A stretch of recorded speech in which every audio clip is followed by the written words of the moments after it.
នេះសូមស្វាគមន៍មកកាន់ Channel YouTube Nara ឆាត់មុតនេះគឺជារបៀបរៀបភ្លើង3 pha ណាភាសាអង់គ្លេសហៅថា 3 pha ចឹងទេយើងមើលណាយើងមើលពីរបៀបការរៀបនេះគឺខ្ញុំបង្ហាញថានេះគឺ pha ទី1នេះណា pha ទី2 pha ទី3ខៀវនេះនើតណាចឹងទេគេហៅថាទី1នេះអានេះ air ណាទី2នេះ S ទី3នេះ P ណាលើក3 pha ណាអានេះនើតគឺហៅនើតភ្លើង3 pha ហ្នឹងគឺខ្ញុំរៀបនេះរៀប disjunction 2 pole ចឹងទេ pha ទី1ចូល disjunction ទី1នេះទី1ណា pha ទី2ចូល disjunction ទី2នេះលេខ2ខ្ញុំពុះទៅលេខ2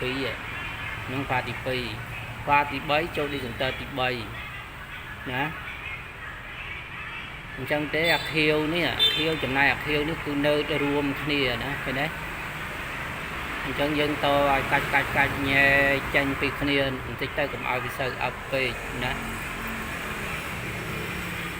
អាហ្នឹងតរបៀបថ្មីល្អណាស់កាលណាយើងចង់ជួសជុលបន្ទប់ទី1ណាយើងបិទអាទី1នេះទៅណាហើយយើងចង់បើកទី1ប្រើជួសជុលអាទី2យើងបិទណាខ្ញុំបញ្យល់សារថ្មីចុះឥឡូវខ្ញុំចាប់ផ្ដើមបើកទាំងអស់ណានេះឡើងលើចឹងបើកនេះបើកណាដល់តែពេលយើងចាប់ខូចបន្ទប់ទី1អញ្ចឹងយើងបិទទីទៅទី1នេះទៅណាយើងជួសជុលវារួចហើយទៅយើងចាប់បើកវិញណាយើងចាប់បើកវិញបន្ទប់ទី1ចាប់ដំណើរការណាចាប់ដំណើរការតែនេះនៅអាបន្ទប់ទី2នេះយើងមិនទាន់បានជួសជុលអញ្ចឹងយើងបិទទៀតយើងជួសជុលអានឹងទៀតតែអាទី3នៅដំណើរការដដែលទេណាយើងជួសជុលអាទី2នេះរួចយើងចាប់បើកឲ្យគេប្រើវិញនេះអាហ្នឹងអញ្ចឹងយើងបានពីបន្ទប់ជួសជុលបន្ទប់ទី1បន្ទប់ទី2ណាតែនៅអាទី3នេះអត់ទាន់ជួសជុលនេះអញ្ចឹងយើងបិទទៀតឃើញខ្ញុំសេលេខ3រ៉ូម៉ាំងធំហ្នឹងយើងត្រូវជួសជុលហើយណាហើយដល់ជួសជុលហើយយើងបើកឲ្យប្រើវិញទៅណាអញ្ចឹងវីដេអូហ្នឹងវាមានអញ្ចឹងយើងរៀបរបៀបថ្មីណាហើយបើយើងចង់បិទឲ្យវាដាច់ភ្លើងទាំងអស់យើងបិទអាឌីសង្ទ័រ4 pole នេះមកនេះភ្លើង3 pha នេះបិទទៅដាច់ហើយណា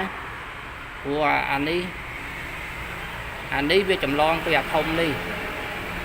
បន្ទប់ទី2ក៏ពីអាធំបន្ទប់ទី3ក៏ពីឌីសង្ទ័រមេនឹងដែរតែភ្លើងយើងចូលពីក្រោមនេះចូលខាងក្រោមនេះវិញណានេះខ្ញុំចូលទូរវី3 pha ចូលពីក្រោមនេះទៅpha ទី1ឡើងទៅលើទៅ pha ទី2 pha ទី3នើតទី4អញ្ចឹងមានប៉ុណ្្នឹងទេអរគុណច្រើនហើយជួយ like ជួយ share ផងខ្ញុំនឹងបន្តអាប់ដេតថ្មីទៀតអញ្ចឹងទេអរគុណ